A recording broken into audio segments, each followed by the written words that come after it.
Коронавирус ауруының белгілері қандай? Коронавирус ауруының ең көп кездесетін белгілері қызба, әлсіздік және құрғақ жөтел.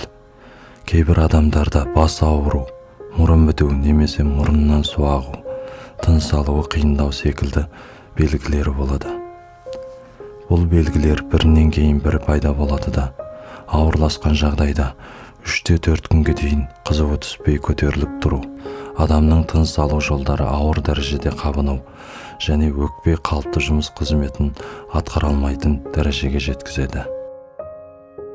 Құрметті көрермендер, коронавирустық мәліметтер және одан сақтану жолдарын үгіттеу мақсатында бұл бейне материалды туыс-туғандарыңызға, жақындарыңызға таратыңыз.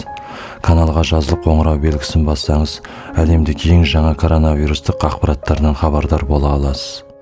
Денсаулық зор байлық. Еліміз аман, жұртымыз тыныш болсын.